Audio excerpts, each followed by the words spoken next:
اس ضمن میں قرآن مجید نے اور حدیث نے اور حضور کی سنت و سیرت نے ایک بڑا عجیب ایک اعتدال والی روش ہمیں سکھائی ہے۔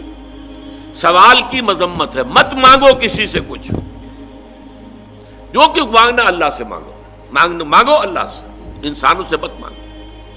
مانگنے والا اپنی عزت نفس جو ہے ہتھیلی پر رکھ کر پیش کرتا ہے جس سے مانگ رہا ہے، مجھے دیجئے کچھ۔ عزت نفس تو یہاں رکھی ہے نا، گئی۔ تم اپنی عزت نفس کا دھیلا نہ کراؤ، جو مانگنا ہے۔ حضور نے فرمایا کہ اگر جوتے باندھنے کا فیتا جو ہے وہ تمہیں چاہیے، اللہ سے مانگو۔ اب یہ اللہ کا معاملہ کس ذریعے سے پہنچا دے، کس کے دل میں ڈال دے، کیا شکل پیدا کر دے، تمام اسباب جو ہیں عالم کے وہ تو اللہ کے قبضہ قدرت میں ہے۔ کون سے سبب کے ذریعے سے اللہ تعالیٰ وہ تمہاری ضرورت پوری کرا دے، یہ اس پر چھوڑو، مانگو اللہ سے۔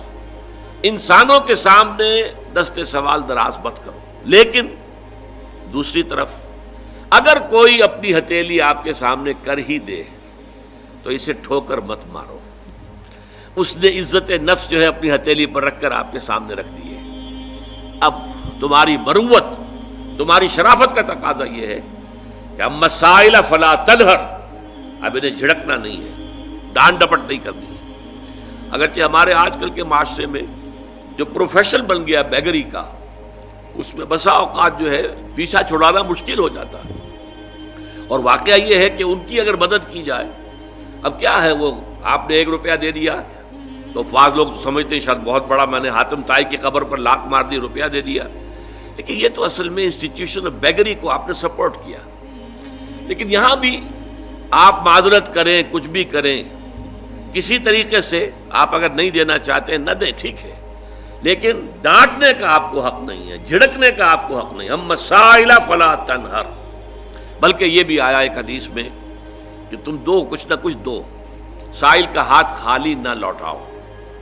یہاں تک ایک حدیث میں الفاظ ہیں سائل کو ضرور دو، خواہ وہ گھوڑے پر سوار ہو کر تمہارے پاس آیا۔ گھوڑے پر سوار ہو کر آنے والا جو ہے وہ تو صاحب عزت، صاحب حیثیت انسان ہوتا تھا نا۔ گھوڑا تو عرب میں ہر ایک کے پاس نہیں ہوتا تھا۔ اونٹ تو کہہ سکتے ہیں آپ کے بہت عام تھا، بھیڑیں بکریاں عام تھیں، گھوڑا جو ہے وہ تو کسی صاحب ثروت انسان کے پاس ہی ہوتا تھا، صاحب حیثیت۔ تو گھوڑے پر سوار ہو کر آ رہا ہے، لیکن تمہیں کیا معلوم اندرونی طور پر اس کی کیا کیفیت ہے، کیا اس کے اوپر بپتا پڑ گئی ہے، کون سے صورتحال سے وہ اچانک دوچار ہو گیا ہے۔ لہذا دے سکتے ہو تو دو، لیکن یہ کہ نہیں دے سکتے تو معذرت، قول معروف یہ کہو اور نرم انداز میں ان سے معذرت کرو۔